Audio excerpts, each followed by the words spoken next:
correct. You can receive real-time safety information through the Disaster Safety Information mobile app 안전 디딤돌. Thank you for all the great information. Remember, your safety is everyone's safety. This campaign is brought to you by BEFM 부산 영어방송. Welcome to Busan. Let me show you around. Here you can find the world's largest musical in-ground fountain and the world's only UN memorial cemetery. Stroll along the coast and explore the largest mountain fortress in Korea. As well as all this, there are so many tourist attractions, beautiful exhibitions, vibrant culture, convenient facilities, and delicious foods unique to Busan. With all the beauty and charm of the amazing city of Busan, you'll find yourself right at home in this ever-changing tourism paradise. So stay with us a while. Busan, your #1 tourist destination. Your home, away from home. This campaign is brought to you by BEFM, Busan 영어방송.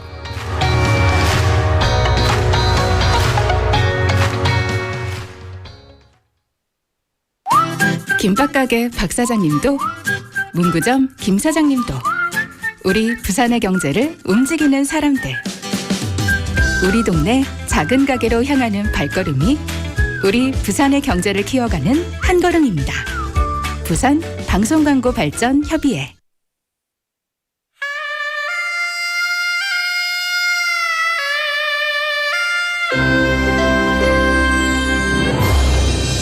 The time is now 7 o'clock.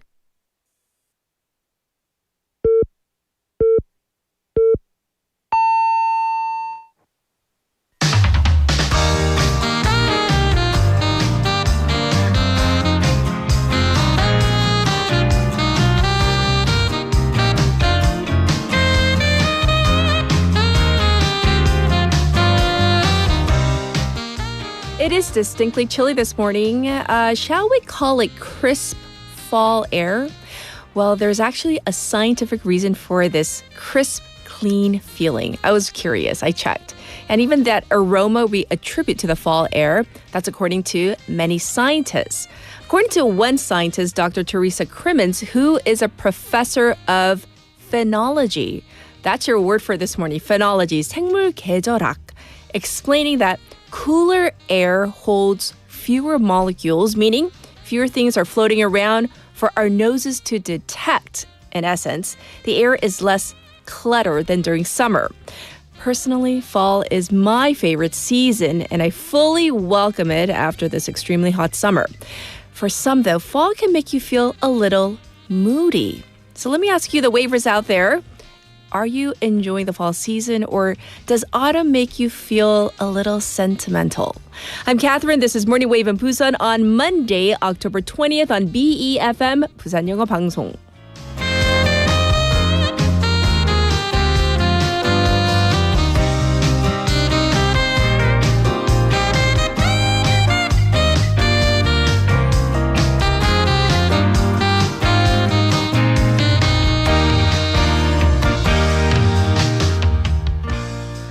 You know, good morning, by the way, but that new word, it was new to me too, phenology. Some of you are, experts in the English language. You probably knew what it meant. I looked it up and I was like, what is that? It means 생물계절학. 그런 거 있는지도 몰랐어요, but apparently there is. So yes, it is definitely cooler this morning. We'll give you the details in our weather report. First, let's cover this story. One of, the biggest stories. We're continuing coverage of what's happening and the aftermath of what's been happening in Cambodia. So this whirlwind of a story involving the detained South Koreans in Cambodia. Well, at least one of the loose ends was tied up over the weekend. 64 South Koreans who had been in Cambodian custody as suspects in various crimes, they have been extradited back to South Korea, or you might use the word repatriated, where they have been passed off to the police here. And this is an achievement after weeks of controversy and diplomatic efforts. However, this is a complicated issue, as these individuals are suspects who face criminal charges.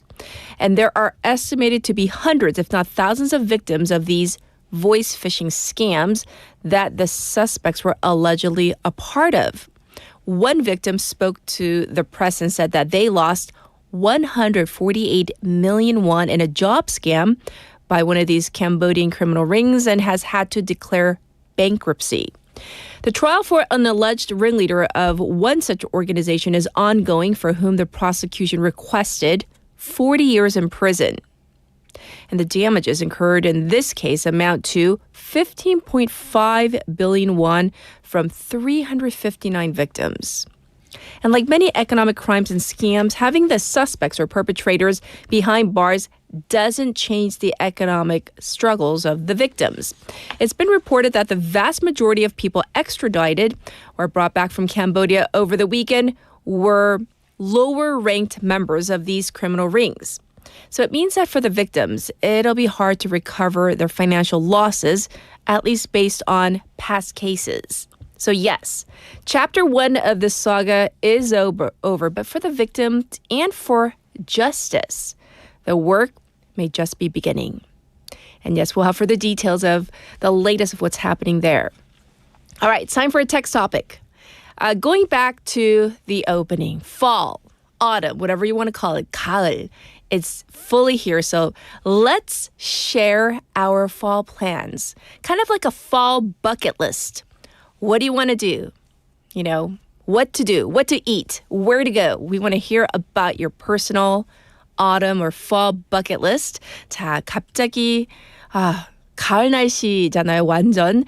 올해 가을 내 버킷 리스트, 먹고 싶은 것 리스트, 놀 계획 등 whatever it is related to fall, we want to hear all about it. And do you get like sentimental? Some people do. like, 가을을 탄다 그런 표현도 있고요. And they have for whatever reason, 가을 남자 is supposedly a phrase in Korean that's very common as well.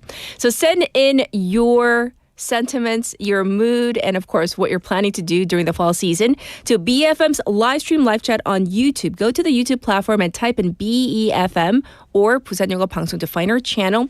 And once you do, you can subscribe, log in, and chat with our other waivers.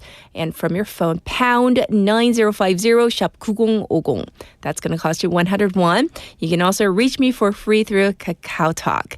And same thing there, type in BEFM or Busan 영어 방송. Find us, add us as a friend, and then you can send your messages and also get lots of like alerts about the station as well. And the ways you can listen to our program, Morning Wave in Busan, from Busan. If you're in Busan on the radio, 90.5 or 103.3 FM. If you're watching live on YouTube, you know how lively the chat room is, right? Well, you can also watch at your leisure. And we're available on the BEFM app and also the Patbang app. Both are free and easy to download. All right, it is Monday. So in hour number 1, we have Cultural Interlude. Well, Michael's away on a business trip, so we have Tegan. Tegan's coming in this morning. And hour number 2, Claire is back with News in Depth for our special interview. You might have heard about these No Kings protests. So, you know, they're back. Why are, you know, U.S. citizens and Americans alike taking to the streets? Why are people in America taking to the streets and taking part in these No Kings protests? So let's find out in hour number 2 with our expert, and I'll be back with news overview.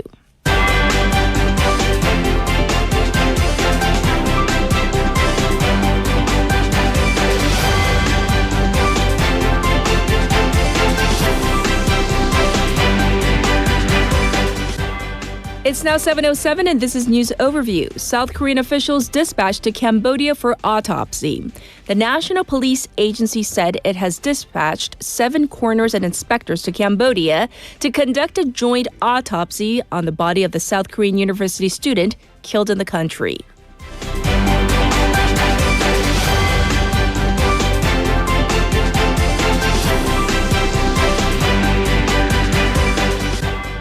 North Korean soldier defects across the border. A North Korean soldier crossed the military demarcation line on the border area yesterday and was taken into South Korean military custody.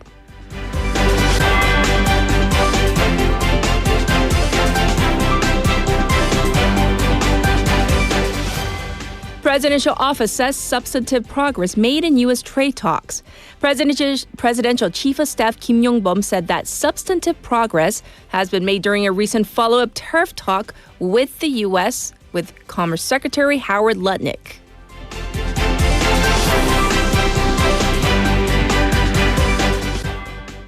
Kim Se-young takes 13th LPGA title at BMW Championship in Korea. Kim Se-young won her first LPGA title in nearly 5 years yesterday, shooting 567 in the final round to win the BMW Ladies Championship.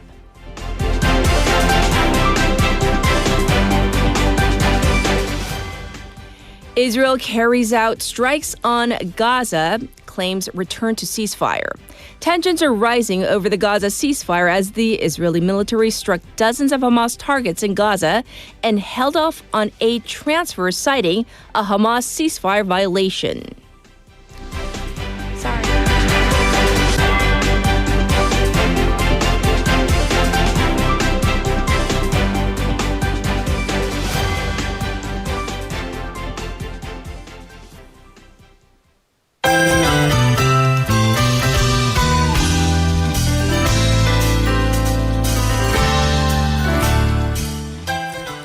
It is time for Now in Busan. We have Sejin in the studio. Let's say hi first. Good morning. Hello. I hope you had a good weekend. I had. Oh, good. For the weekend, yes. The weekend was had. Okay, so let's get into our text topic. We're talking about fall today. So do you have anything on your fall bucket list? Anywhere you want to go, anything you want to do, etc.? I set my personal mission to go out on the terrace as much as possible. So as much as I can, in a restaurant, whatever, cafe, I'm going to sit outside on the terrace and take advantage of this weather and sitting outside and coffee outside. I see. So not your personal terrace, but outside as in like restaurants and cafes to sit outdoors. Oh, that sounds really nice. So thank you for sharing. We're going to jump into our first story.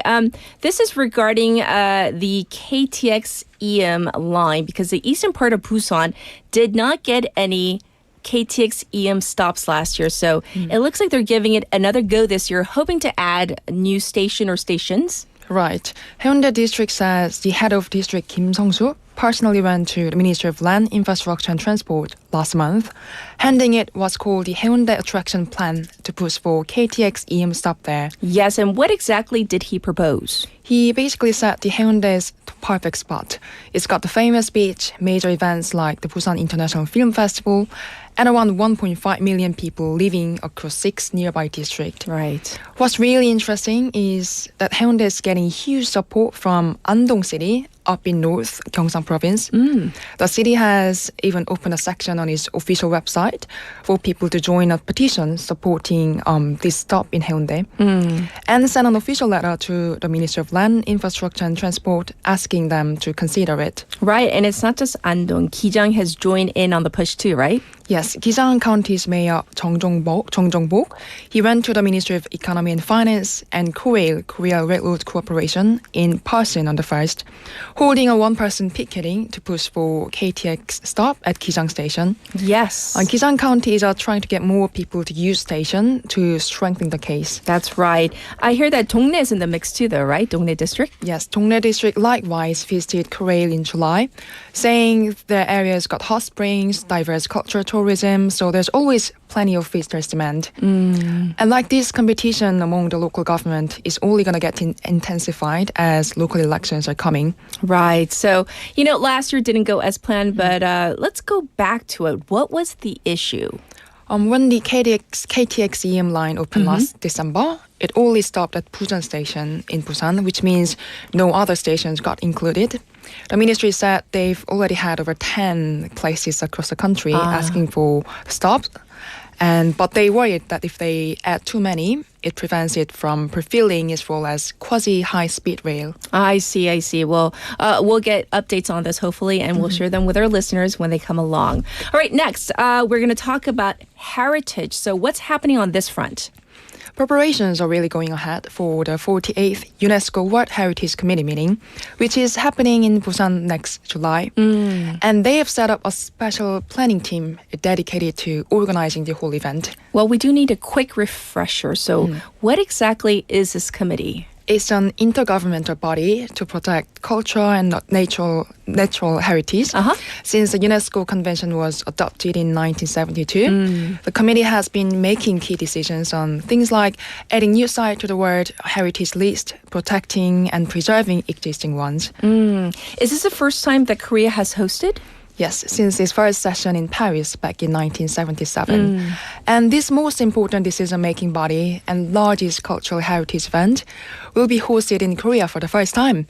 They're expecting around 3,000 people to take part. That includes the UNESCO Secretary General, delegates from all over the world, plus academics and NGO experts too. I see. So I'm thinking that the logistics, this is going to be pretty major. So who's coordinating all of this? They're working together with the Ministry of Foreign Affairs, Ministry of Culture, Sports and Tourism, and Busan City to get everything ready. You know, they're checking the venues, hotels, and transport. Yes. And for preparing this event, 17.9 billion won is earmarked in next year's budget. And they plan a range of cultural events alongside the meetings. Oh, well, this is a major event. It's happening in Busan. So here's hoping that we prep well to welcome everybody here. All right, next I hear that a new crisis support app has been created for young people. So first up, what sparked the idea in the first place? It all started with a teenager saying, I didn't know where to ask for help. This was inspiration for developing the crisis support app called Hold My Hand, said Sergeant Yang Seoyeon, school police officer at Yeongdo Police Station. So what does the app actually include? The app brings together information for 95 support agencies that help young people in difficulty. Teens can pick the type of problems they're facing and get the right info and resources for support. Okay. The app divides issues into 9 categories: runaway, child abuse, psychological counseling, sexual issues, mental health, out-of-school youth, school violence, labor, and youth activities. I see. So I like that there's a wide range of categories. So on the ground, in reality, what kind of gaps were they seeing? Yang explained legal punishment alone cannot fix the fundamental causes, so preventive and restorative approaches are essential. And surveys showed most said that they didn't know where to turn for help when facing difficulties. So he wanted to build a mobile support platform for that. But outsourcing would have cost at least 3 million won, so that was a hurdle. I see. So how did Sergeant Yang manage to get this done?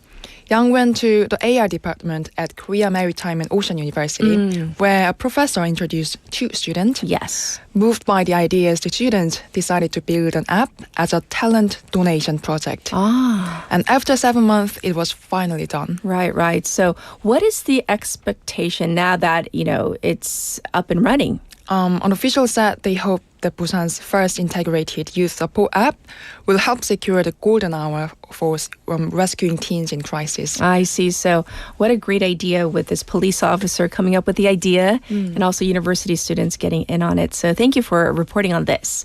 Well, it does feel like fall this morning, as I've said several times already. So what is happening around town? Loads of fun fall festivals are going on in Busan's old downtown area. Okay. In Donggu, they had a 22nd Busan Chinatown cultural festival around Busan Station Square and Chinatown until the 19th, so yesterday. At the festival, you could catch Korean Chinese cultural performances and try classic Chinese food, and a live cooking show from a famous chef, Yeo Kyung-rae, who's been on a culinary class for. Ooh. So I hear that coffee was covered because we have so many coffee lovers out there. Yes, over in Cheonpo-dong, which is known for its cafe street, the Cheonpo Coffee Festival was also held until yesterday. This year, it wasn't just local cafes. Baristas from Japan, Taiwan, and even Ethiopia took part. Yes. There was coffee seminars with well-known baristas, talks with industry experts, and hands-on events. Well, what about, we are a port city. Anything regarding 자갈치, maybe? Yes, from now on, here's what you can expect. Jagalchi Market, Korea's biggest seafood market, will hold its own festival from Thursday, October 23rd to Sunday, 26th. Okay. This year marks the 32nd Jagalchi Festival, and there will be all sort of fun events like free seafood tastings and K-pop dance competition. There's also going to be a photo booth where you can dress up like a fish merchant and snap some photos. And on the 23rd at 7 p.m., you've got the festival's opening ceremony with maritime fireworks show over Namang Port. I see. And also Yeongdo. We want to hear about Yeongdo-gu district. Yeah. Then over in Yeongdo district, they hold 33rd Yeongdo-daegu Bridge Festival around Amira Park from November 7th to 9th. The theme this year is Connection and Link Yeongdo's Bridge, celebrating the bridge symbolism with performances in street dance, ballet, taekwondo, and more, all on a big stage shaped like a Yeongdo Bridge itself. Okay. Oh, and of course, the bridge lifting ceremony, one of the Busan's must-see sites, will be held too. You can check out all the full schedule on the Yeongdo Bridge Festival's official website. All right, so it sounds like we have a lot in store for everybody out there. So thank you for all the updates. We'll check in with you tomorrow. Thank you, Sajin. You're most welcome. All right, I'll be back with your traffic and weather. Good morning. Good morning. 굿모닝입니다. Good morning. 좋은 아침입니다. Morning wave in Busan. Morning wave in Busan. Morning wave in Busan. Major news, local buzz, and expert takes. It's all here on Morning Wave in Busan. Brighten up your morning commute with Morning Wave in Busan. Morning wave in Busan.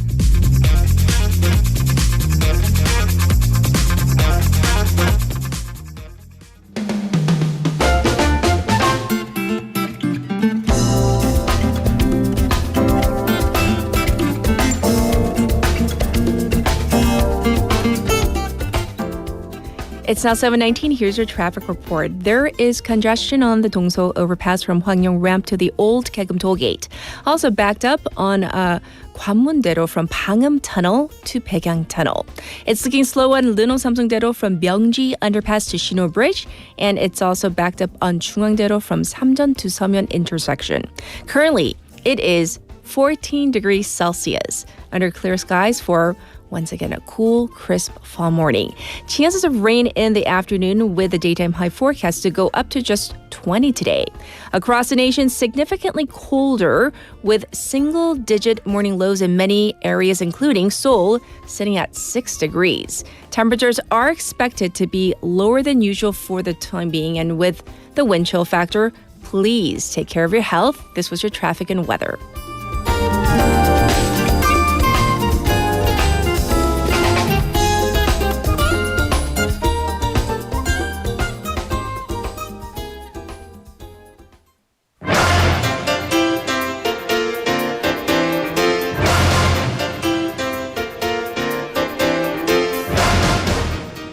It's time for Top Stories. We have Haley joining us. Let's see how she's been. Good morning. Good morning. How was your weekend? Pretty good. Can't complain. Yeah, Yes, a whirlwind. Yeah. Okay. Well, I do want to hear about your fall bucket list. So what do you want to do? What do you want to eat? Actually, my family, minus my sister, but she's happy about it. We're planning a trip to Taiwan in November, which also happens to fall on my sister's birthday weekend. But she's not coming? But she has stuff. We offered, and I was like, younger? Younger. Oh. Yeah. Oh, the older sister. Hannah doesn't want to go? Hannah doesn't want to go. And well, she can't. She was like, I have work. I'm like, I'm sure you could have requested time off, but she doesn't want to use that clout for a family trip. So it's like, all right, so I guess we'll give you some money. And she's like, can I have the car? I'm like, girl, you have plans. All right, you got plans. She's planning ahead of time. I respect that. You're 20, whatever. I respect that. Yes, yes. Well, thank you. So my plans, I'm choking up, are meager compared to what she has got going on. Yeah. Yes. I don't know. All right, we're going to jump into our first story because it's, about the big story. 60-some South Koreans, they have been repatriated from Cambodia to South Korea. So we need a rundown of what happened. Right. So the 64 South Koreans, they arrived at Incheon International Airport via a Korean Air chartered flight. This was 8 a.m. on Saturday morning. So these individuals, they face various charges of having been a part of voice phishing or these romance scams and other similar alleged crimes from these Cambodian criminal criminal complexes. Yes. So 59 of them were arrested during the Cambodian authorities' crackdown, and then 5 of them turned themselves in to be rescued from these criminal rings. Okay. And most of them were on the run from South Korea, and there are warrants out for their arrest. And then some of them even were on the Interpol's red alert list. Okay. So this is a huge operation, actually the biggest extradition operation for a single country. So this included 190 police officers who were dispatched onto the chartered flight, which is way more than what would normally be. It's usually 2 police officers per suspect. That would have put the number at 128. We're looking at 190.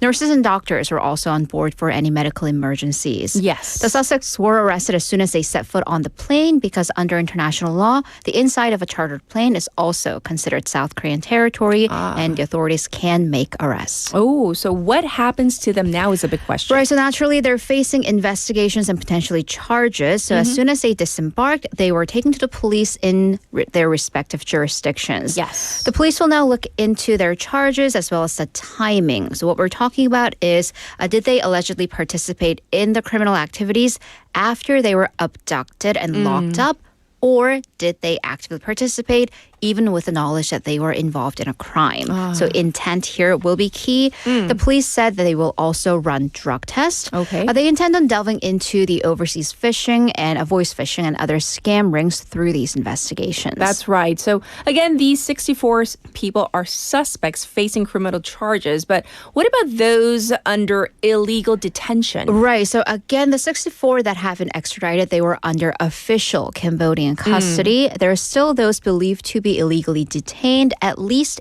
80 as it's been confirmed. Although, the identity, whether they are suspects in crimes themselves or victims, that has yet to be determined. So the Opposition People Power Party, or the PPP, they've criticized this extradition operation, saying that the Lee Jae-myung administration, they're chasing after achievements. They brought back the suspects before they rescued victims.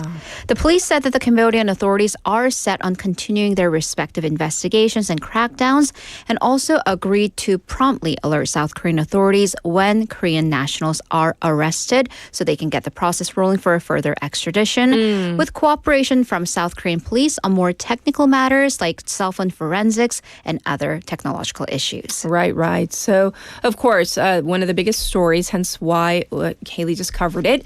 Next, the prep for APEC, that summit, which is going to be held in Gyeongju, is fully underway with leaders like U.S. President Donald Trump and Chinese President Xi Jinping on the guest list. However, a different summit may be in the works. A big may, perhaps might. But the White House is reportedly very quietly discussing a meeting between U.S. President Donald Trump and North Korea's leader Kim Jong-un. Yes. So CNN reported that the Trump administration officials have privately discussed such meeting between the two leaders, although many are skeptical and they're citing sources close to and familiar with the matter. So this may be in just kind of the brainstorming idea floating stage. Yes. As CNN said, no serious logistical planning has been done and no communications directly between Pyongyang and Washington. That's right. So how likely is this meeting? All right, so practicalities and logistics, as I said, difficult.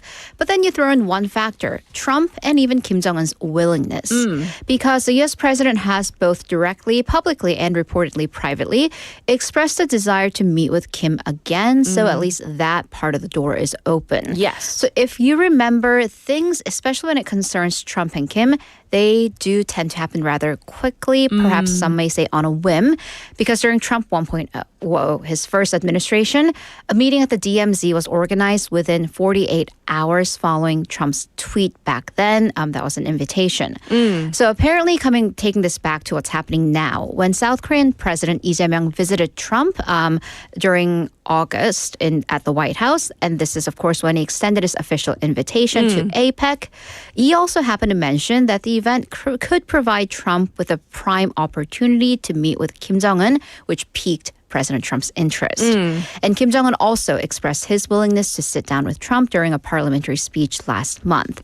So given what's happened in the past, meetings between these two strongman leaders, they do have a tendency to take this top-down fashion. So we shall see. Yeah, we will. We're going to watch, of course.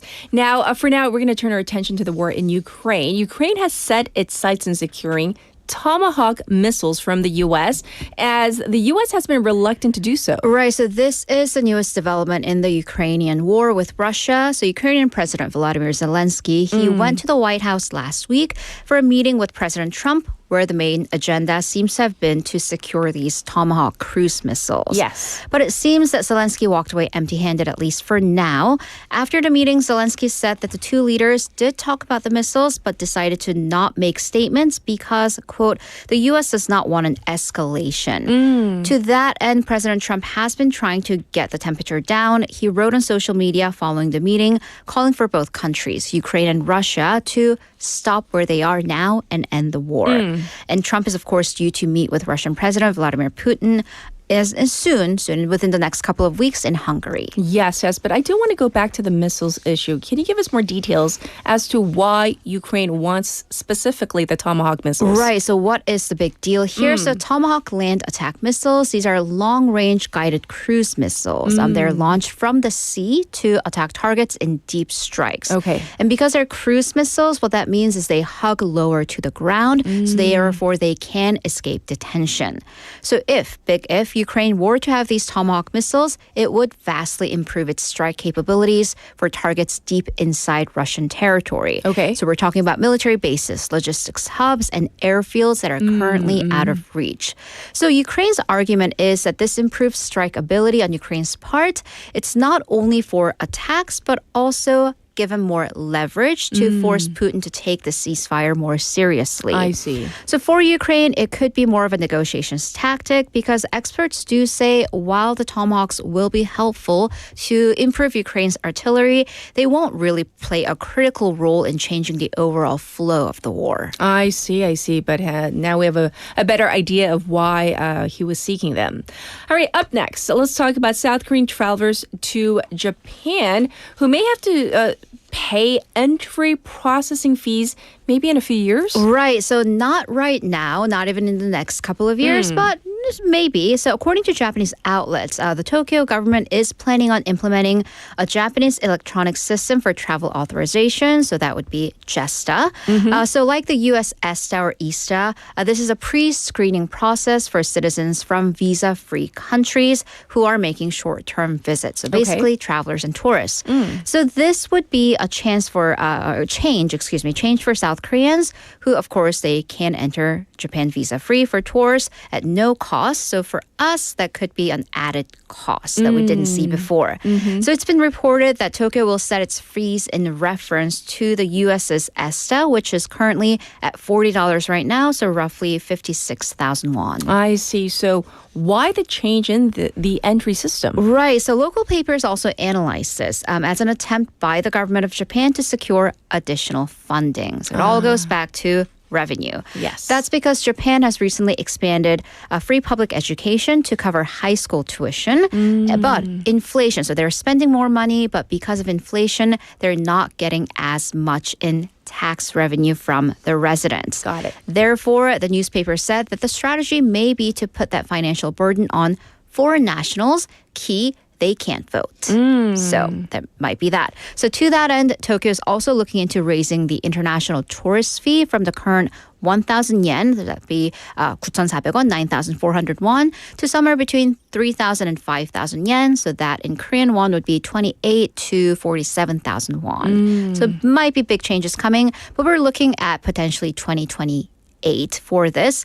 But multiple government officials have said that the Japanese government is looking into securing about 2.8 trillion won worth of additional revenue via foreign visitors. That's right. So thank you for explaining of what might happen in a couple years. For our final story, when I saw the headlines for this story, I thought this is straight out of a movie. Ocean's 11? Yes. I mean, the Louvre, has reported a major heist in broad daylight. This is the world's biggest museum, Yes. and what we thought was the best protected. We thought. I guess not. So a manhunt is currently underway for 4 thieves who carried out a highly professional, highly specialized heist. So a heist is this high-profile robbery from these high-profile locations. They broke in and escaped with 8 pieces of priceless historical jewelry. Yes. So the museum is closed for today on Sunday local time because the thieves entered the premises very early, 9:30. It took them 7 minutes to make away with the jewelry.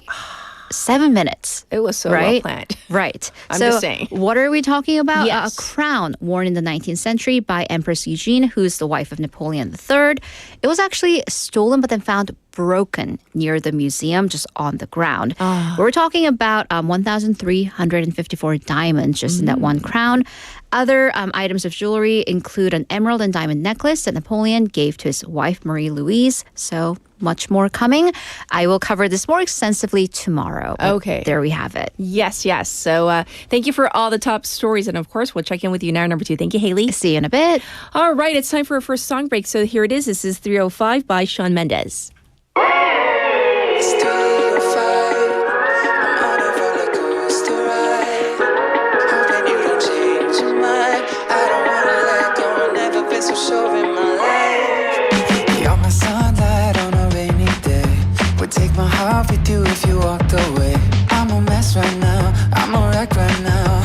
I'm waiting for the moment that you let me down. If you cut the cord, I don't know what I'd do. Don't wanna skydive without my parachute. I'm a mess right now, baby help me out. I'm scared I'm gonna wake up and you let me down. This feeling doesn't fade no matter how hard that I try. I always think about it at the same time every night. It's 305, I'm on a roller coaster ride. Hoping you don't change your mind. I don't wanna let go, never been so sure in my life. I'm terrified, you turn around and say goodbye. Hoping you don't change your mind. I don't wanna let go, never been so sure in my life. If there's a door to heaven, baby, you're the key. And if I had to beg, I'd be on my knees. Oh, please don't say anything has changed. You're the one I wanna wake up next to every day. This feeling doesn't fade no matter how hard that I try. I always think about it at the same time every night. It's 305, I'm on a roller coaster ride. Hoping you don't change your mind. I don't wanna let go, never been so sure in my life. I'm terrified, you turn around and say goodbye. Hoping you don't change your mind. I don't wanna let go, never been so sure in my life.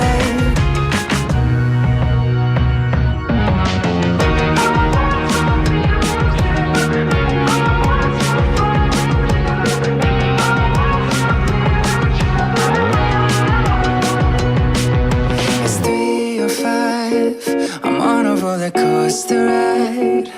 Hoping you don't change your mind. I don't wanna let go, never been so sure. Baby, I'm terrified.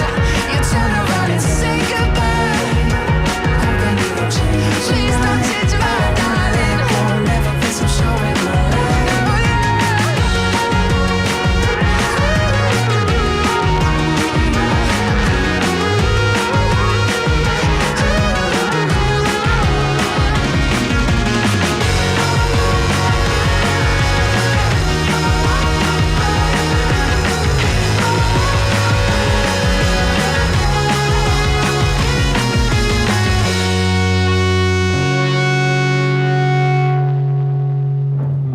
Welcome back, everybody. Let's get to our text topic. We're talking about your fall bucket list. Like, where do you want to go? What do you want to eat? With whom? Or are you feeling a little, I don't know. In Korean, it's like sentihe, like sentimental. Some people feel real moody, I guess, because of the change of the seasons. I just love it. It's just not hot anymore. And it's really kind of, this like is perfect though. If it gets colder than this, it's like, oh no, winter is coming. So I don't know how long it's going to last. Looking at some of your messages, we have many people who agree with me. Blanc, Leslie, who say, 가을이 제일 좋아요. Yes, definitely. And Leslie also saying that it's her favorite season. Hyunju Sung says, I am very sentimental recently. And I'm wondering why. Is there a particular reason? Is it just like the seasonal change? Or Is there something going on personally? If it's too private, it's okay. You don't have to share with us. And people who are saying, for example, Jenny in Hong Kong says that she wants to visit, I believe it says Macau, this weekend with my family. Are you really going, or is that kind of like a wish? Like you want to go to Macau, or are you really going this weekend? If you are, we're all jealous because, basically vacation's over for most of us. All right, so I will read more of your messages in a little bit, but we got to get to Tegan. I'll be back with her in just a moment.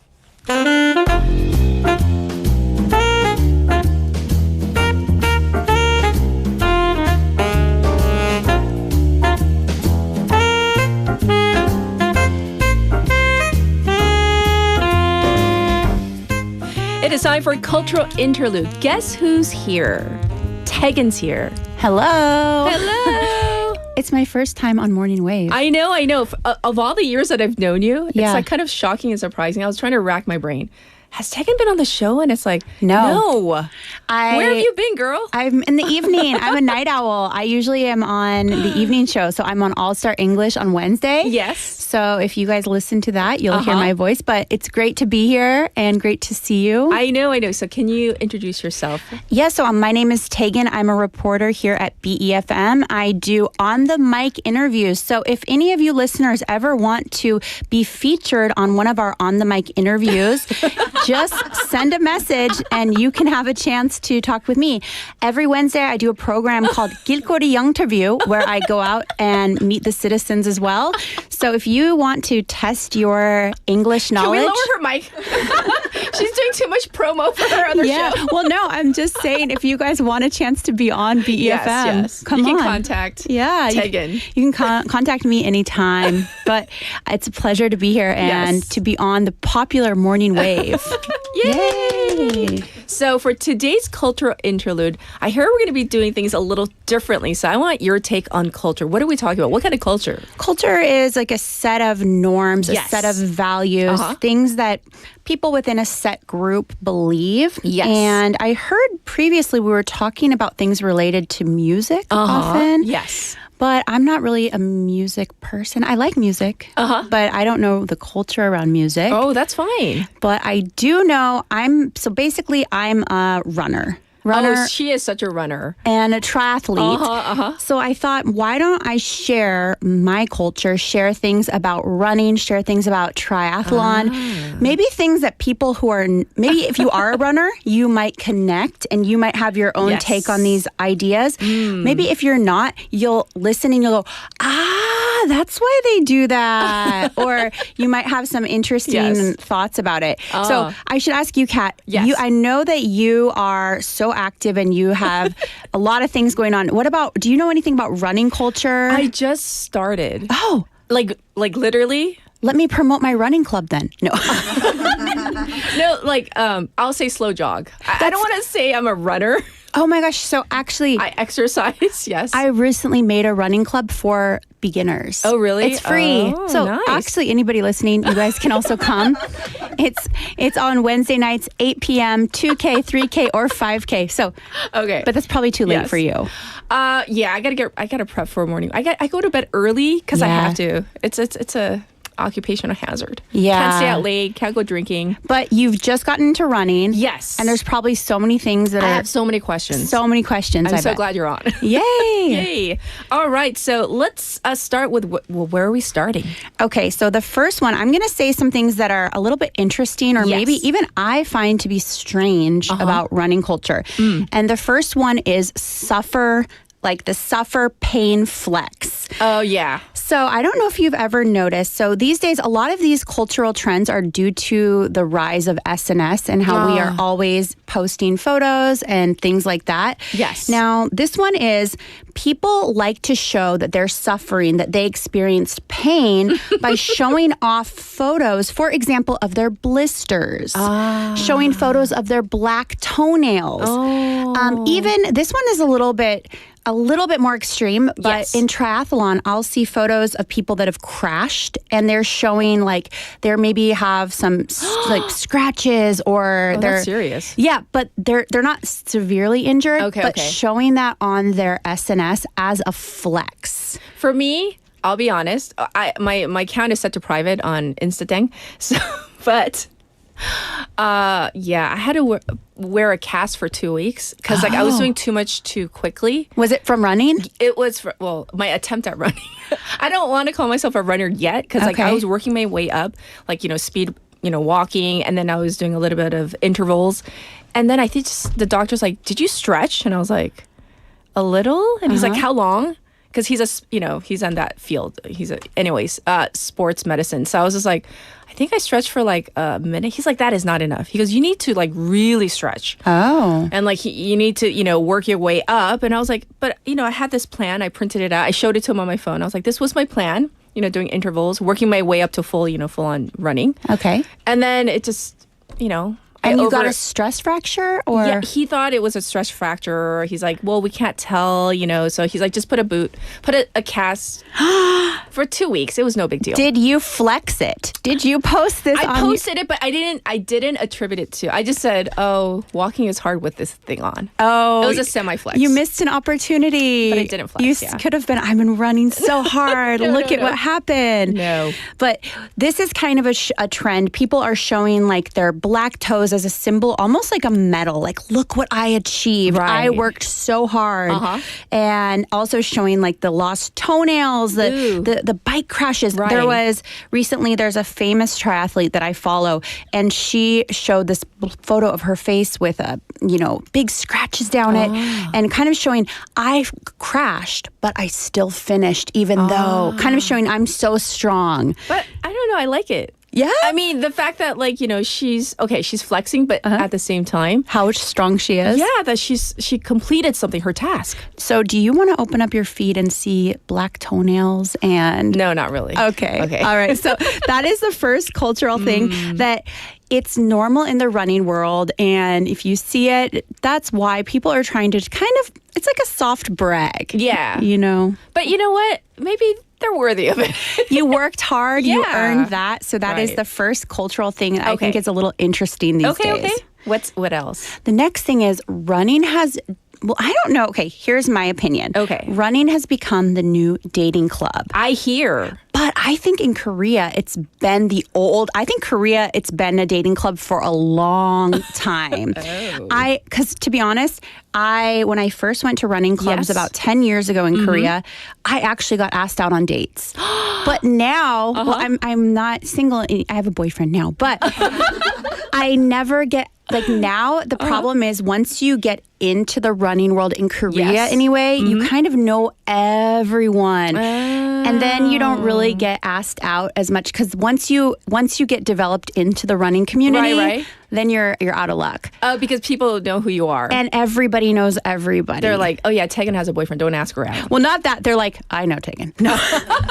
But if you're single out there and you're looking maybe and you're not a runner, Yes. if you want to meet someone, joining the running clubs is a good idea at the beginning. So you have a window of opportunity is what I'll say. So when you first enter, You have a window. yes. So if you are looking to start dating, I think the new runners who first enter, Look at all the singletons in her. They're nodding their like head. listening. Like, oh, there's a window. So my advice is if you first join a running club, look your best and be ready for the opportunity if you want that opportunity. Oh, nice. It doesn't have to be, but it is a good chance. I think it's because, especially in Korea, dating apps aren't really used as commonly. Right. So running clubs are a way where you're meeting people in a group atmosphere. They're healthy. You're doing something together. In-person swiping, I love. Yeah. The idea. Yeah. So Yes. it could be a good opportunity Okay. if you want.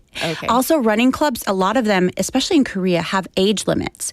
And you have to set your age, your location, and to join the certain clubs. Got it. So it kind of puts you around people of your similar age. You know where they live, and you can trust them in general. Got it. So Okay. It's a good chance. Interesting. Yeah. Well, what is the next part of this running culture you want to share?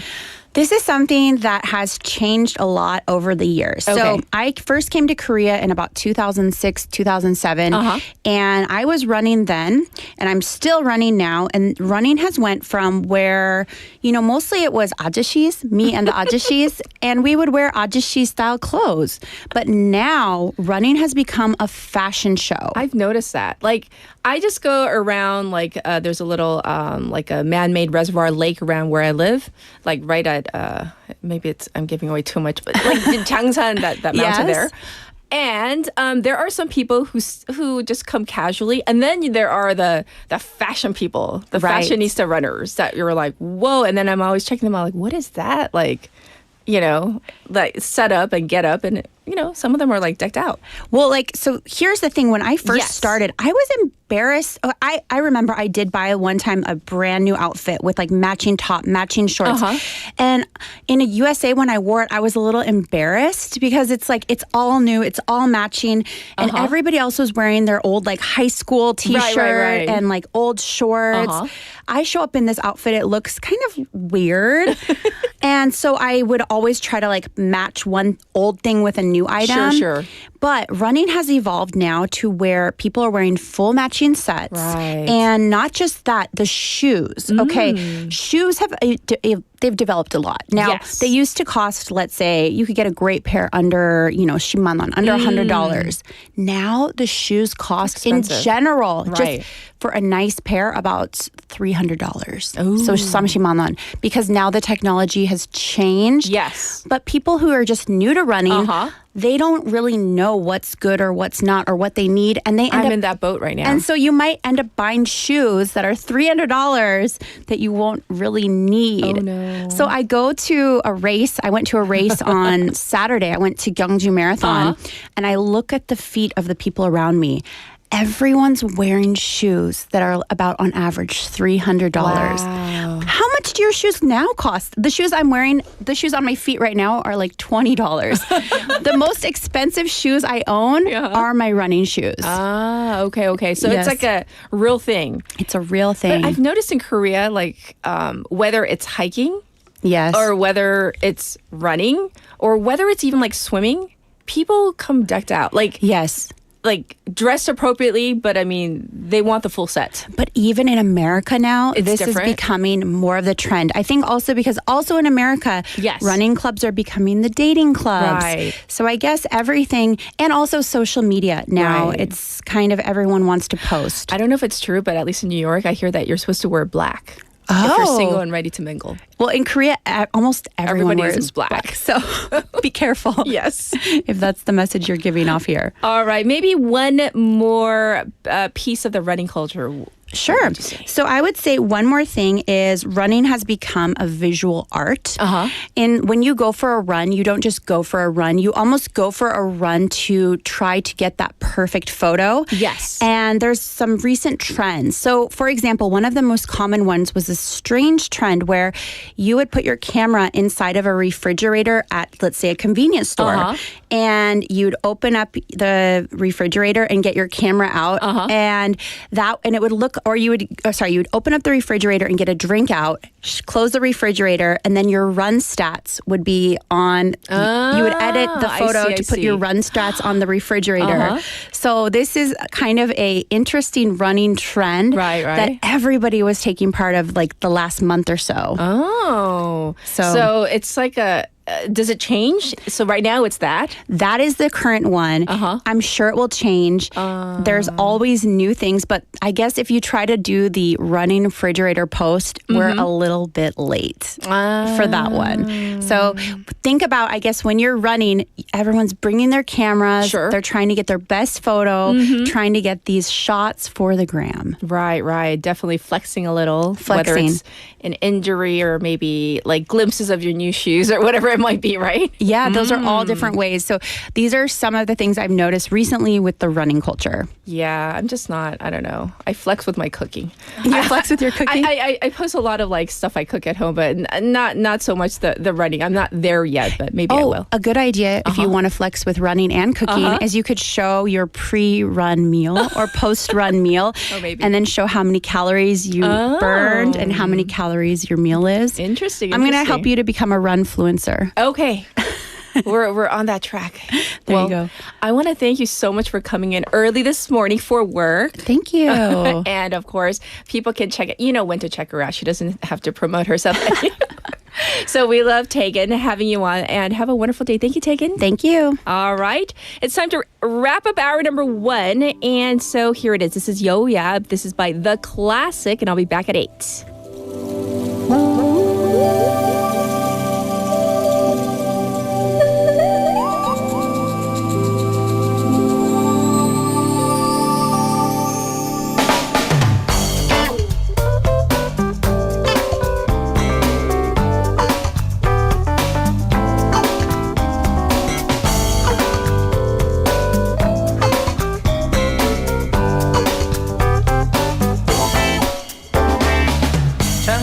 서글픈 비만 내려오네 내 마음 너무 안타까워 이제 다시 볼 수가 없기에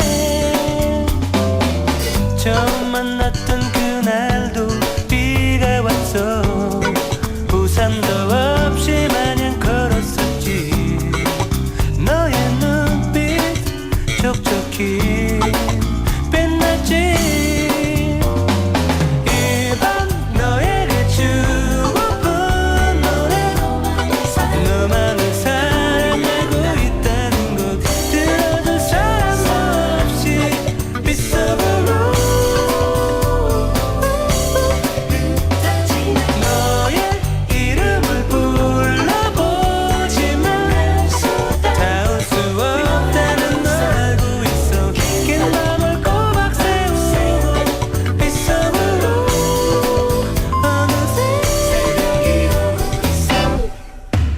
한때는 너를 만나서 행복했어 그런 꿈속에 빠져 있었지만 이런 나쁨 느낄 줄 몰랐어 이별을 느낄 때면 난 생각해봐 우리 사랑을 위한 시간인걸 너는 이런 내 맘을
부산 영어방송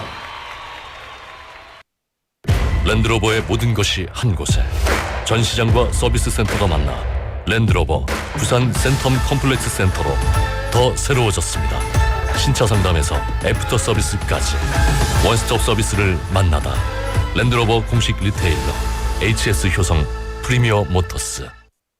한국전쟁 당시 우리를 먼저 도운 에티오피아 6천여 명의 군인들은 자신들의 월급을 모아 부모 잃은 아이들을 위해 보화원이라는 고아원도 세워주었습니다.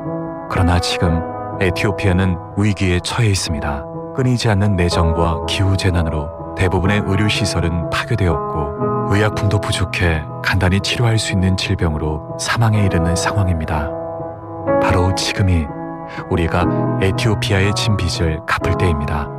지금 전화해주세요. 후원 문의 080-982-0119 국제구조위원회. 기업체 사장님들 아직도 직영으로 식당 운영하고 계십니까? 위탁급식과 도시락 전문 기업 더 좋은 푸드에 맡겨보시.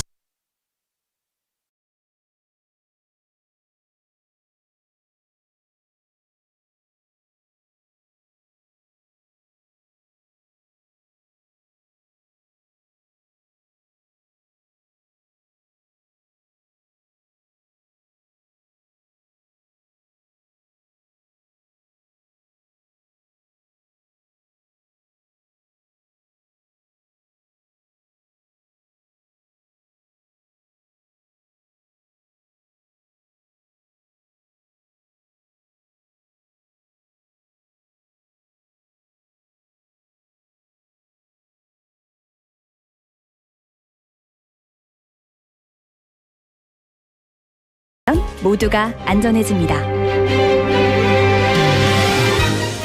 어린이가 안전하게 뛰어놀 수 있는 부산.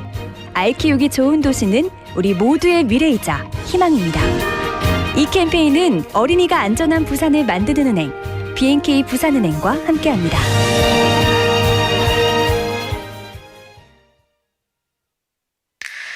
Welcome to Busan.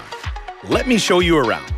Here you can find the world's largest musical in-ground fountain and the world's only UN memorial cemetery.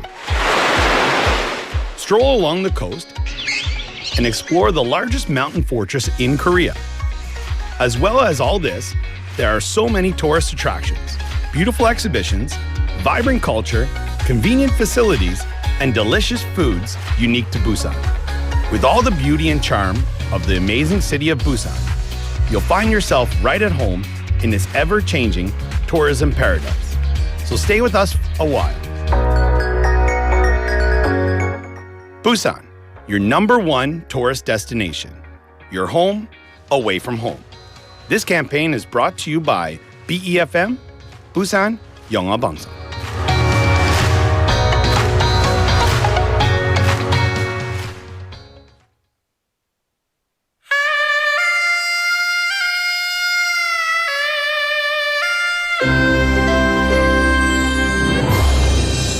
The time is now 8 o'clock.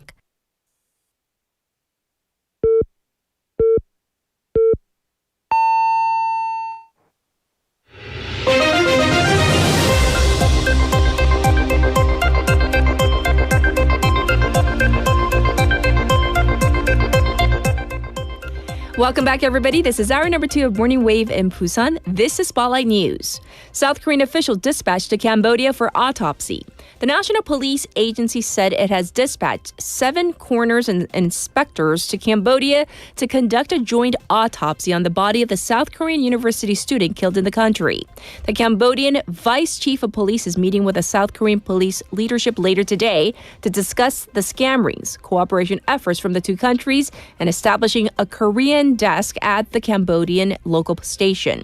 In the meantime, Seoul is working on a way to retrieve criminal proceeds from Cambodia to South Korea as it is investigating some 60 individuals who were extradited to the country on Saturday.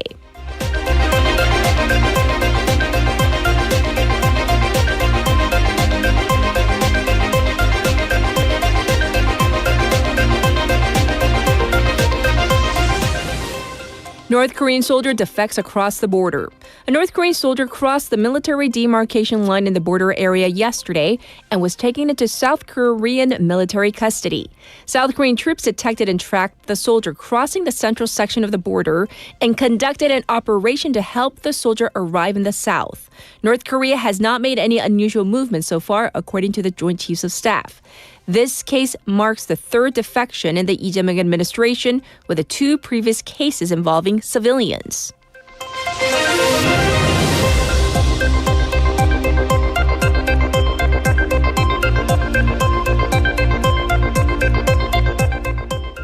Presidential official says substantive progress made in U.S. trade talks.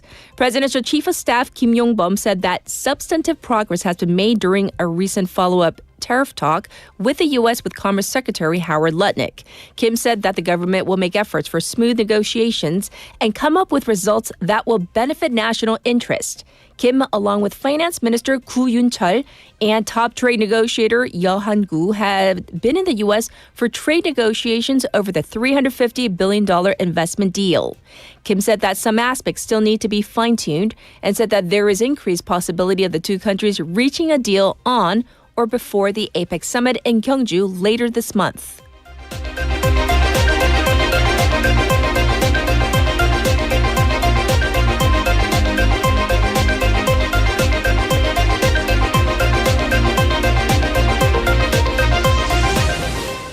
Kim Se-young takes 13th LPGA title at BMW Championship in Korea.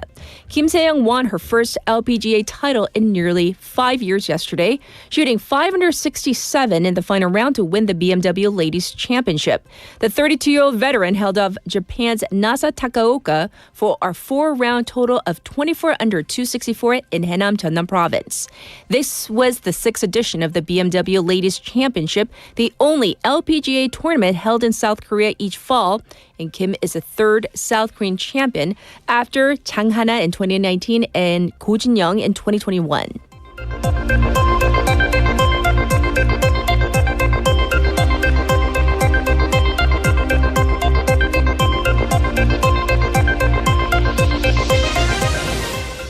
Israel carries out strikes on Gaza and claims return to ceasefire.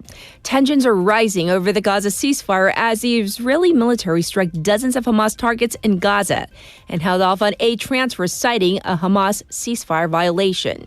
The Israeli military said it has resumed the enforcement of the ceasefire later on Sunday local time. Hamas, for its part, dismissed accusations from the U.S. that it was planning an imminent attack in Gaza and said that it has located the body of another Israeli hostage, adding it will hand over the remains if field conditions allow. And this was Spotlight News.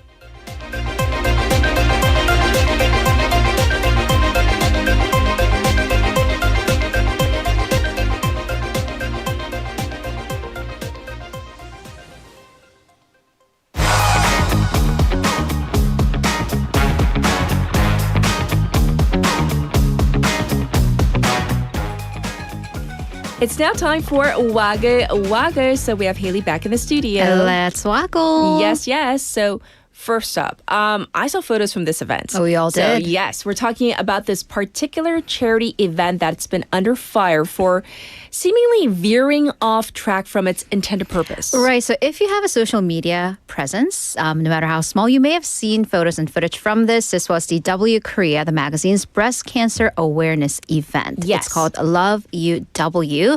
The aim is to increase breast cancer awareness. It's been ongoing since 2006. Yes. This event took place this year, last Wednesday night, but we have been waggling. We've been talking about this since then. Criticism has been mounting ever since photos and videos came out. Right. Major A-listers attended, including K-pop idols, top actors, all dressed up for the red carpet. Right. Wkorea's official Instagram posted multiple pictures and footage of the celebrities drinking and partying well into the night, which is why controversy started last Thursday, Friday, and onto the weekend.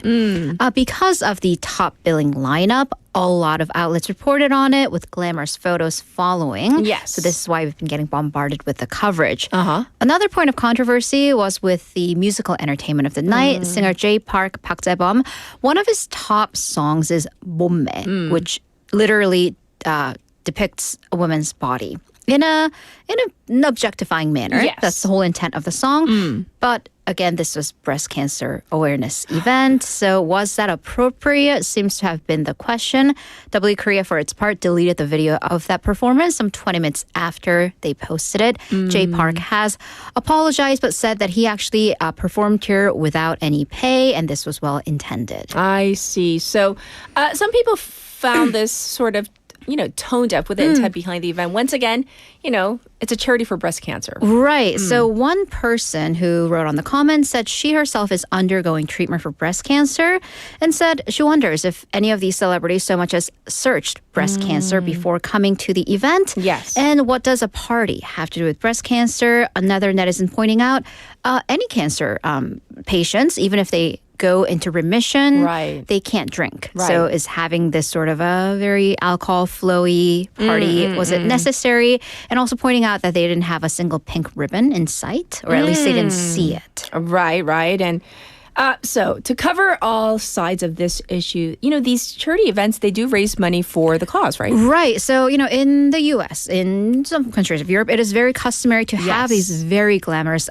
gala events to raise money. Right. And this one as well, to a certain degree. That's another point of controversy, a larger issue that I want to point out, because it's been pointed out and reported on since then. The donations may have been subpar compared to the scale of the party. Okay. So according to Wkoria, in the last 20 years, it claims that it's donated a total of 1.1 billion won and provided breast cancer screenings, mammograms to 500 women. Oh. Despite these claims, and it also says this is the biggest charity event in the country, we're actually looking at the real figure reported, 55 million won per year. So even this 1.1 billion figure is under dispute. Okay. Because Health Ministry data released by Democratic Party lawmaker Lee Soo-jin, it showed a total of 315 million won donated to Korea Breast Cancer Foundation. So again, discrepancy, 1.1 billion claimed versus 315 million reported. Okay. Of course, it could have gone to other charities, but that's the one they have filed officially. Okay. So Wkoria posted a statement yesterday, 5 days after the event, saying that the event has tried to raise awareness on breast cancer for the past 20 years on the importance of early detection, but it does take the criticism about the inappropriateness heavily. It apologized to those who are struggling with breast cancer and their families and said it'll entirely overhaul the planning and execution of the event in the future. Right. Because, raising awareness, that is a good thing. But of course, the tone and I don't know. I saw the photos and I was disappointed. Not just the what, but the how. Yes. All right, let's move on. A protected species of a bird died during an event in Kimhae. I mean, speaking of things that should not happen, Kimhae City, again, last Wednesday, had this opening ceremony for a new science center. There, they planned this event of releasing 3 storks. So these are 황새 back into nature as a part of its conservation and rehabilitation of wildlife program. Storks are a level 1 natural monument, 천연기념물, so they are protected species. But when the cage opened to release the birds, it was, I saw the video of it. If you are an animal lover, this is very disturbing. 2 flew out. 1 just stumbled out, a male of the cage, and just tumbled onto the ground. The caretakers took it inside, but the bird unfortunately died. So we need to know what happened inside this cage. Right. So let me give you the scheduling of the entire ceremony. Okay. The bird release was supposed to be this grand finale, which means there were also remarks from the mayor and a lawmaker. And during the course of the event, the storks were inside the cage that were about 30 to 40 centimeters wide for about 100 minutes, so hour and 40 minutes. The outside temperature was apparently 22 degrees Celsius at the time. So the city explained that it seems that they've taken all the necessary steps. The cages were rented from the National Heritage Services. Okay. It had ventilation systems, and this was the very same cage that was used to transport the storks initially when they came to the center, and they were inside there for 6 hours, implying that the system was okay, at least the last time they used it.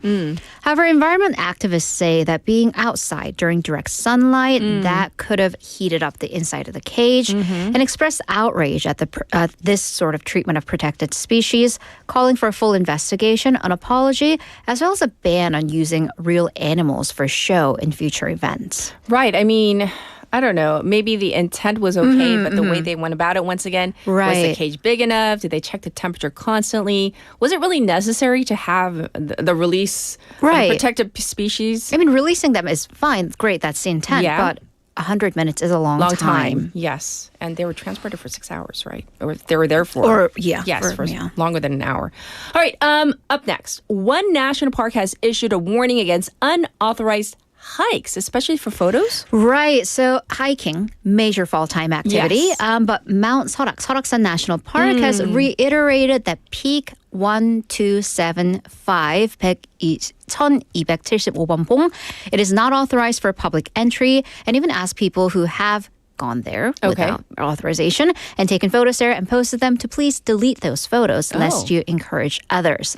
So according to park officials, there have been several posts, videos, photos involving people hiking this peak. This peak 1275, it's part of what's called the dinosaur range, 공룡 능선 of Mount Seorak, because it is rough. The terrain is rough, it's rocky, but it is well known amongst veteran hikers for the beautiful panoramic view of the mountain. Okay. Again, close to the public.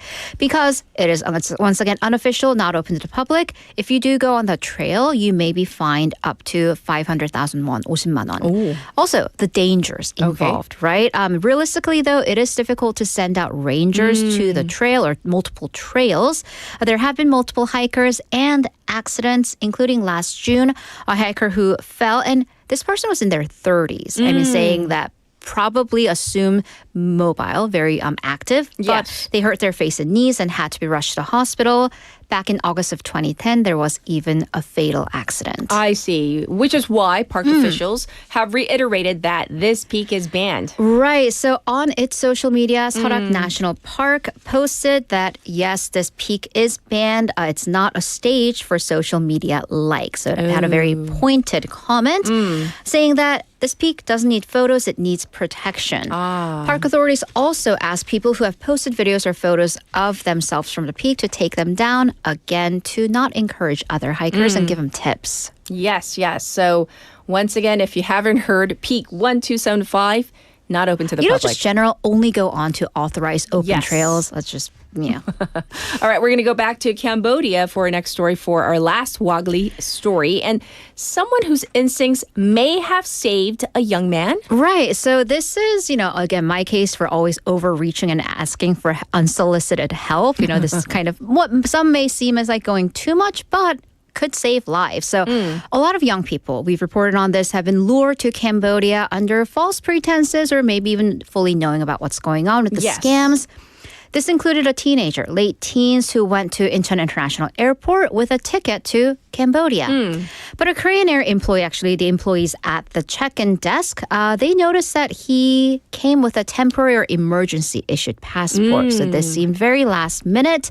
The young man told the employees that a good friend of his lives in China. He was taking a quick trip to Cambodia, invited him.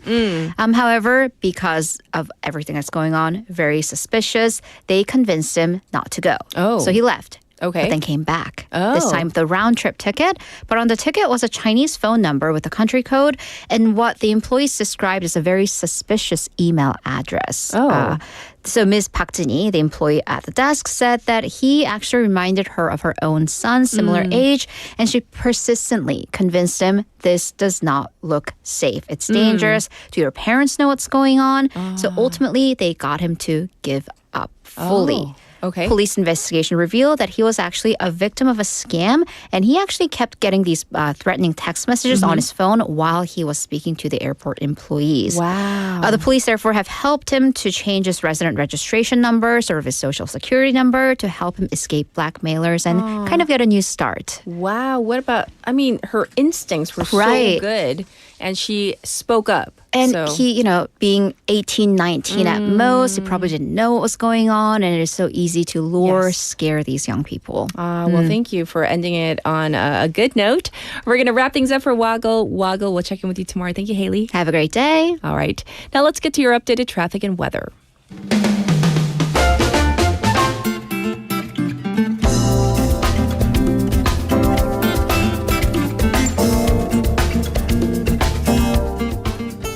It's now 8:16. Here's your updated traffic report. There is an accident to report. It's on Pyeongnam going away from the city on the Dongcheon overpass. There is another car that is broken down on the Dongseo overpass coming into the city by Pyeongnam ramp. There's congestion from on Kayadero from Daegum to Jure intersection. And Gwangan Bridge right now is congested. That top portion right now, it's slow on Yeonsuro from Suyong to Mangmi intersection. Currently, it's 17 degrees Celsius. It is cool and crisp this fall morning. There is a chance of rain in the afternoon with a daytime high forecast to go up to just 20 degrees. Across the nation, significantly colder. So temperatures are expected to be lower than usual for the time being. And of course, there's that wind chill factor as well. So please dress accordingly. Take care of your health. This was your traffic and weather.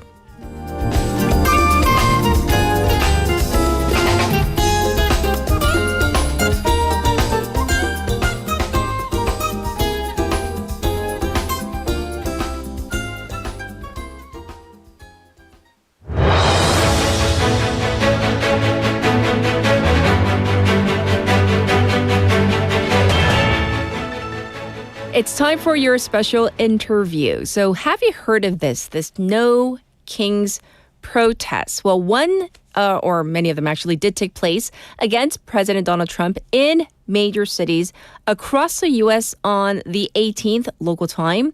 We're talking about massive crowds that gathered once again since the first wave of protests back in June. While signs such as democracy, not monarchy, and the Constitution is not optional were seen, some critics tried to link the movement to the far-left Antifa movement and condemned what they called a Hate America rally. So today, let's get into what might be driving this movement and how it connects to broader political trends and what this could mean for the U.S. and its democracy. We have invited Professor Caroline Heldman, who is a political science professor at Occidental College and political commentator. She does specialize in the presidency, media, gender, and race in the American context. Welcome to the program, Professor. Great to be with you.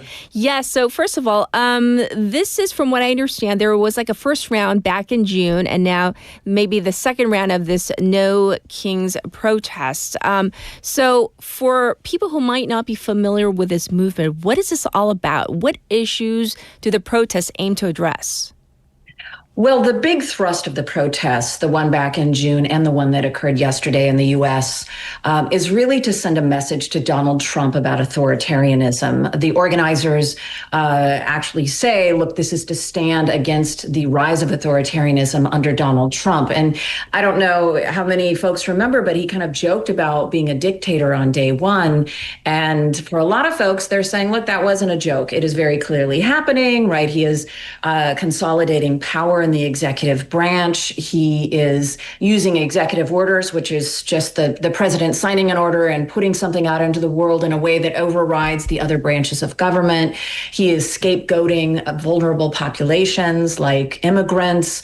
He's going after colleges, universities. He's going after law firms. He's going after, folks in the media, even comedians he doesn't like. And so these No Kings protests are a way to say we are standing up against this sort of authoritarian reign that Donald Trump has brought in, especially in his second term. Yes. And so how large are these protests? I'm wondering, because from what I understand, it's not just in one part of the U.S., it's in major cities across the U.S. So do we have any idea of how large the numbers may be, or is there ample media coverage of what's going on?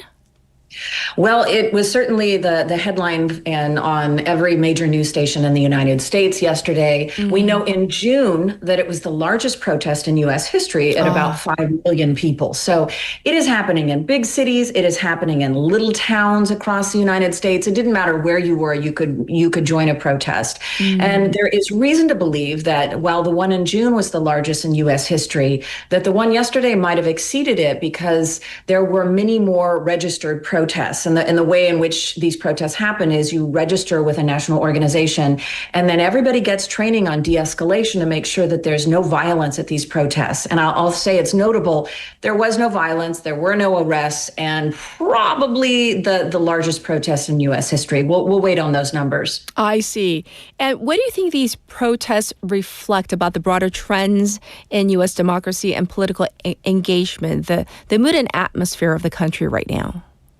Well, it's obviously very divided. And I think it's important to note that the first kind of No Kings protest that we had was the Revolutionary War, right? We are a country that prides itself on not having a monarchy, not having a king. In fact, that was our origin story, if you will, was fighting back against that. And as you can see over time, that when people feel like their voices don't matter, they don't have a formal power or voice in government, whether it's, no taxation without no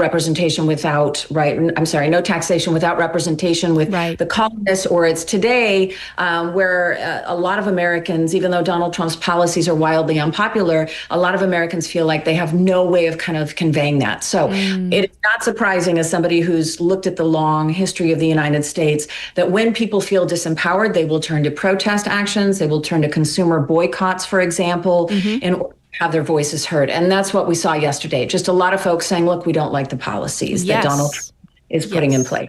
Well, Professor, I do also want to know how significant these protests are in terms of impact on public opinion or even policy making. So is the Trump administration listening, or are they just disregarding the ongoing, the protests that happened yesterday? Well, I'll say they're definitely paying attention to the protests. Whether or not they have any sort of formal impact is a question that I can't answer. But I know for sure that it is raising awareness about large swaths of Americans who are unhappy with the presidency. And of course, we see this in polls, right? Yes. We see that Donald Trump is underwater, meaning that a majority of Americans have an unfavorable rating of him. He's also underwater on his immigration policy, on his tariff policy, on the way he's addressing the economy, on the way that he is sending, for example, troops from one state, National Guard troops from one state into another state. We've never seen that in the U.S. So he's bending a lot of rules and practices. And I think he is kind of in a bubble where he's not getting a lot of pushback from his own party, from people around him. And so in some sense, I think having millions of Americans, perhaps the largest protest in U.S. history, happen under your reign is probably at least sending a small message to Donald Trump that not everyone agrees with the way in which he is doing business. Right. And speaking of his supporters, though, I do also want to address the other side who do support Donald Trump, who say, oh, these protests are divisive or this is unpatriotic. What would you say to the naysayers? Well, protests is as American as apple pie. This is what we do in the U.S. We engage in consumer boycotts. We have protests. We have done this throughout U.S. history. And so it seems to me like it's kind of a part of our brand of patriotism, if you will. Yes. I know there was a lot of concern about Antifa showing up. And of course, Antifa is kind of a made-up term. Antifa, in terms of it being a group of people or an organization. Antifa is an ideology. It means you're anti-fascist. I'm anti-fascist. I hope everyone's anti-fascist.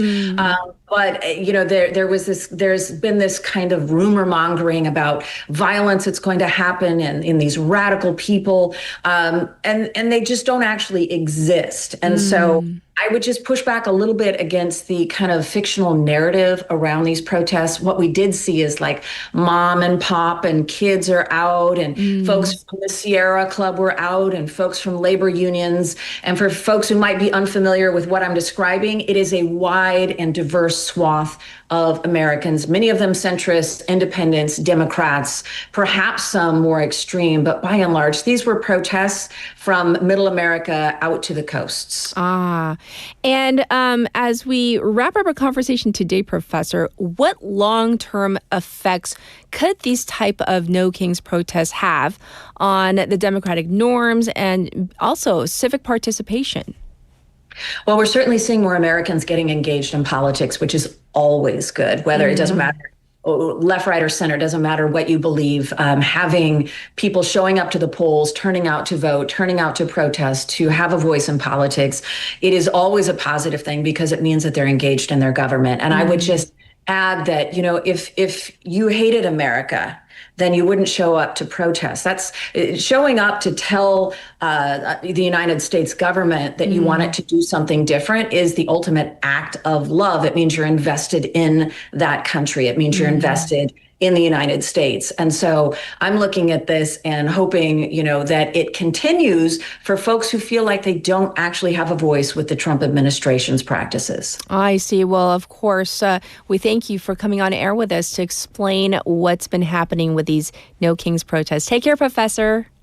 Thank you so much. This was Professor Caroline Heldman, and we talked about the No Kings protests that were held across, as she said, big cities and towns as well. These No Kings protests on the 18th local time. So this was the second round of such protests. Will this have an impact at all on the Trump administration? As she said, it's anyone's guess. We just don't know. We are going to take a song break, so here it is. This is a song request from Benny, 별이 빛나는 밤 by Mamamoo.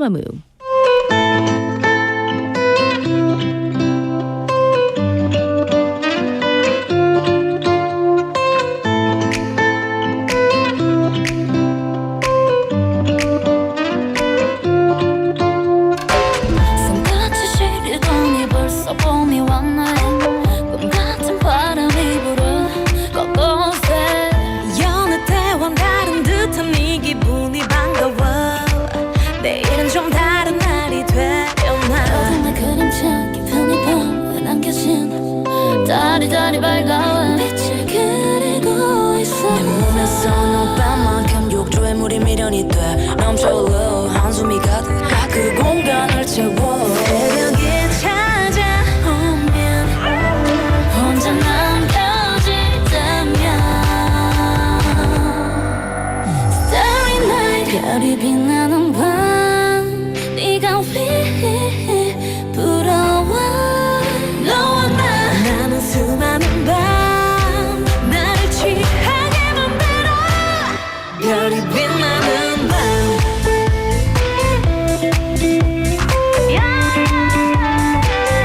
별이 빛나는 밤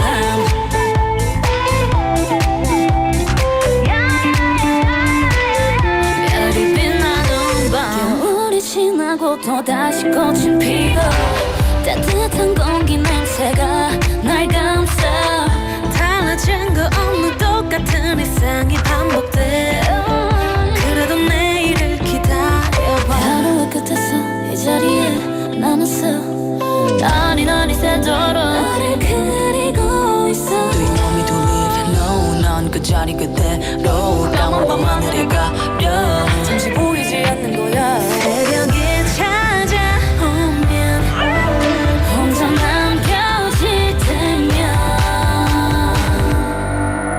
Starry night 별이 빛나는 밤 네가 왜 부러워 너와 나는 수많은 밤 나를 취하게 만들어 별이 빛나는 밤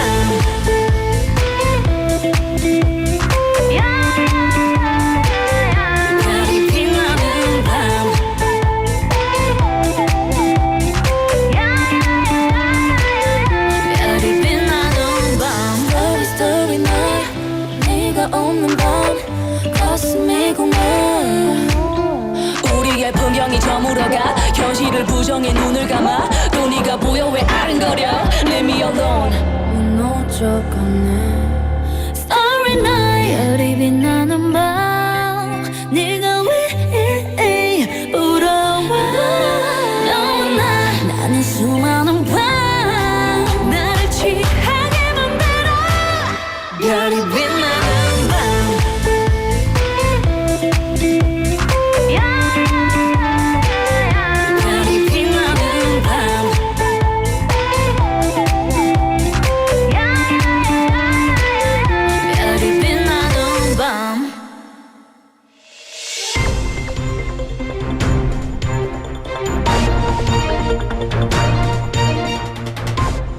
It's time for News in Depth. We have Claire back in the studio. Welcome back. Hello, good morning. Yes. So before we dive into some serious news, I do want to ask you about your fall plans. Like, do you have something that like you're really looking forward to, or maybe I want to eat this because it's fall. Because it's fall. Yeah, fall. fall always. I'd love to eat meat. Meat? 고기? Meat, 한우, Korean meat. I was like, is there like a particular 가을 고기가 있나요? 고기 is always good, right? I think it's yes, always good. Always my favorite. I know. I was thinking more like 가을 하면 약간 이런 거. Oh, like a persimmons or something. Yeah, fruits, yes. I've already started, so it's not like I want to eat because I've already been starting persimmon and pears. Pears my favorite, but yeah, right. I've already started. 우리 PD님은 가을 전어. 전어. 너무 꼬르륵 소리 아직 안 나.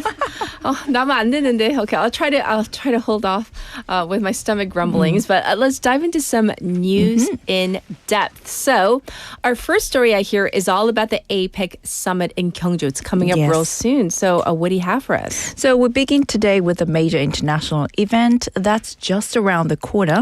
The 2025 APEC leaders meeting in Gyeongju, now less than 2 weeks away from October 31st to November 1st. Leaders from of 21 Asia-Pacific economies will gather to discuss trade, digital transition, and sustainable growth. But the real attention is on one document, the Gyeongju Declaration. Right. So you're referring to the joint statement by the APEC members that usually, they have to agree on to get the logistics and the wording correct. And it's kind of seen as a measure of how united this group is. Exactly. Negotiations over its wording have already turned into a test of global trade sentiment.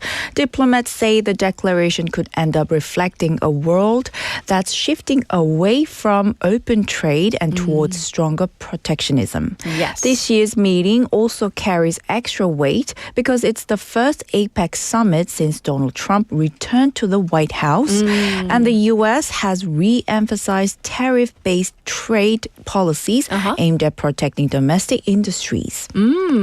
I see. And so the question is whether APEC can still reaffirm its original mission, because originally, wasn't it all about like free and open trade? That's right. Historically, APEC declarations have always included strong language supporting the World Trade Organization, especially the phrase a rules-based multilateral trading system with the WTO at its core.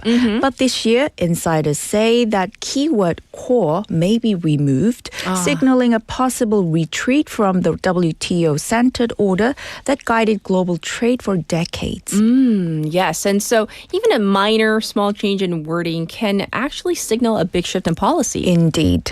And the tension isn't new. Back in May, the APEC trade ministers meeting in Jeju already exposed deep divides. China called for stronger opposition to protectionism and reaffirmed multilateralism, while the U.S. resisted any phrasing that might criticize its own tariff actions. In the end, ministers barely agreed on a short note acknowledging the WTO's importance, and that, they said, was already a success. I see. So this Gyeongju summit could either bridge those differences or actually make them even more visible?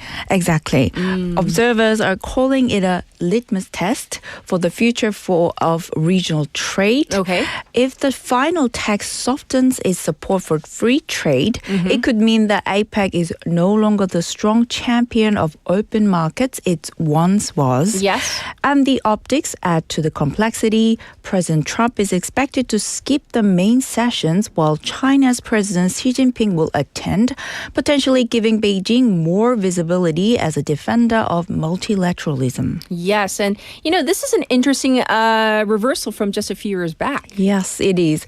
Meanwhile, as the host country, Korea is trying to broker a balanced message, one that still acknowledges the WTO's role while avoiding direct confrontation between Washington and Beijing. It's a delicate task, but one that matters for the region's economic stability. Yes, so when the leaders sign this Gyeongju Declaration at the end of this month or going into November as well, it won't just be like ceremonial. It'll be a barometer of where the world is headed on trade, right? Indeed. If they can keep the language of open markets and cooperation intact, it'll show that Asia-Pacific economies still believe in connected trade routes and shared growth. But if those phrases disappear, the 2025 Gyeongju Summit may be remembered as the moment when the era of multilateral free trade began to fade. Yes, yes. So once again, that summit is coming quickly, October 31st to November 1st. All right, here domestically, switching gears, we're going to talk about the real estate market, which has been anything but calm just hours after the government unveiled its new October 15th housing stabilization plan. Buyers, they started flooding agencies across Seoul and Gyeonggi province, I hear. I mean, many locking in contracts at record high prices even before, right before the new restrictions took effect, right? They wanted to be the last people, in the rush. Yes, that's right. It almost looked like a final sprint before the gates closed. Right. Under the new policy, which officially began on October 16th, the government redesignated all 25 districts in Seoul and 12 in Gyeonggi province as regulated zones. Everything from speculation over heated districts to land transaction permit areas. Yes. That meant a sudden and dramatic tightening of mortgage lending conditions. That's right. So people who had already secured financing, they kind of tried to move quickly. They wanted to be done with it. Yes, exactly. Many buyers rushed to sign before midnight to keep their higher loan limits. Okay. The result, a wave of last-minute report price deals, meaning the highest prices ever reported for a property. For example, in Mokdong, a 59 square meter apartment unit sold for 1.55 billion won, breaking its own record by 130 million won compared with June. In Gwangjin-gu district, an 82 square meter apartment unit jumped from 1.5 billion won in June to 1.8 billion won in mid-October, which is a 300 million won increase in just 4 months. And in Yeongdeung-po's apartment, 2 separate units sold on the same day for 1.87 and 1.9 billion won, setting back-to-back records. Wow, that's at the same apartment just in one day. Just in one day, they just changing the records. That's a lot of movement for what was supposed to be, a cooling policy. Yes, that's right. And even outside Seoul, prices spiked. In Gwacheon, a 84 square meter apartment unit traded at 2.19 billion won, its highest ever. And in Bundang Seoyeon apartment, prices climbed from 1.82 billion won to 1.98 billion won within 6 weeks. Oh my goodness. It shows how quickly buyers try to outrun new lending caps. So let's talk about the caps. How tight are they now? So they're pretty tight right now. The loan-to-value ratio, which is LTV, dropped from 70% to 40%. Wow. For first-time or one-home buyers. For anyone owning an existing property, mortgage loans are now banned altogether. Yes. And high-value homes face now new ceilings, which is homes are, less than 1.5 billion won, 15억 won. Cap stays at 600 million won, 6억 won, and between 1.5 billion and 2.5 billion won, the cap is 400 million won, and more than 2.5 billion won, 25억 won 초과 apartment, cap is 200 million won, 2억 won. But if you're affording a 25억 won apartment, do you need that 2억 won loan? I'm just saying, practically, right? Yeah, in reality. Would you really need it? Only moderate-priced homes still qualify for full bank financing. Yes. And so I guess that's the whole point of this policy. Yes. So I'm sure that caused a ripple through the weekend, right? It really did. Some investors tried to use what's called gap investing, buying a property while a tenant's lease remains, so the buyer pays only part of the cost upfront. But from today, October 20th, that's nearly impossible because the government extended the land transaction permit rule to 37 new areas. So anyone who buys there must move in within 4 months and live for at least 2 years. Okay. That requirement effectively shuts down non-resident speculation. Right. And then came the law enforcement response to all of this so-called, 150-day crackdown? Yes, the National Police Agency launched what it calls a special real estate crime investigation on October 17th, running through March 15th next year. It's one of the largest operations of its kind. 841 officers assigned nationwide under the direct command of the National Investigation Bureau.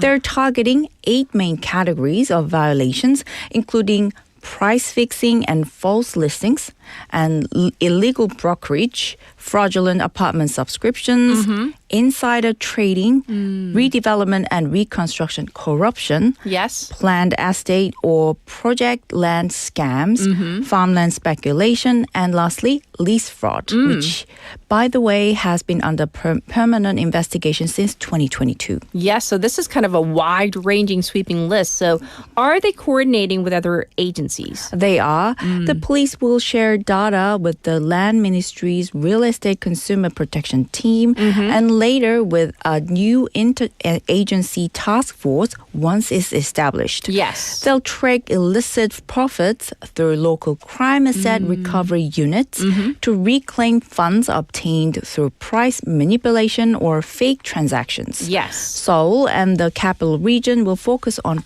price rigging and reconstruction cartels, while smaller provincial cities will target agricultural land speculation and paper company deals. Yes. So the message is out. Speculation days are basically over, at least for now, right? That's pretty clear. Yes, exactly.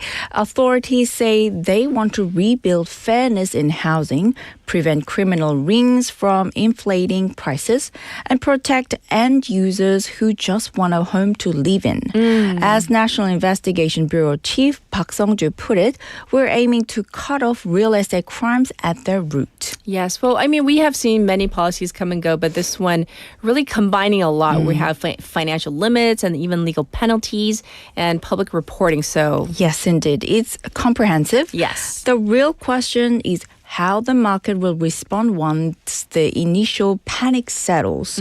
Some analysts expect a brief lull followed by a more stable phase, while others warn prices could rise again once supply tightens. Either way, the next few months through that March 15th deadline will show whether Korea's toughest housing market reforms in years can actually cool things down. We'll keep abreast of the situation, so thank you for reporting on this because it affects so many people out there. And, you know, speaking of apartments, I want to read this message now because it pertains to like apartments.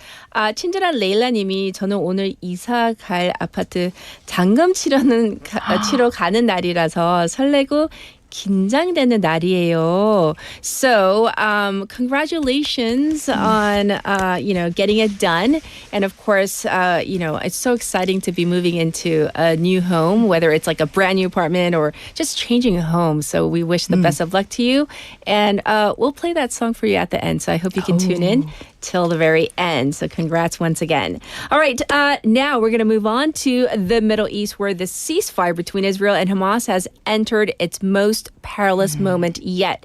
Barely, 9 days after it began, Israel has resumed airstrikes on Gaza, accusing Hamas of violating the U.S.-brokered truce mediated by none other than President Donald Trump. Right. According to AFP and Reuters, the Israeli military said on October 19th, local time yesterday, it struck Hamas terror targets in southern Gaza after what it called blatant ceasefire violations. The army said it detected tunnels and weapon depots that announced it would continue to maintain the ceasefire while responding firmly to any breach. Right. Dozens of strikes followed before operations paused later that night. So Israel claims that it is still honoring the deal. I guess their way of putting it is kind of like enforcing it. Exactly. Israeli media reported fighter jets and artillery hit positions near Rafah, Gaza's southern border with Egypt. The military said its troops dismantling terror infrastructure that came under anti-tank missile and gunfire attacks, killing 2 Israeli soldiers, the first fatalities since the truce took effect. Officials described the incident as a serious breach by Palestinian militants. Yes, and I hear that Israel's leadership responded immediately. Yes, the Prime Minister Benjamin Netanyahu convened emergency talks with Defense Minister Yoav Gallant and top security chiefs ordering strong action against terror targets. Gallant warned that Hamas will pay a heavy price for every violation.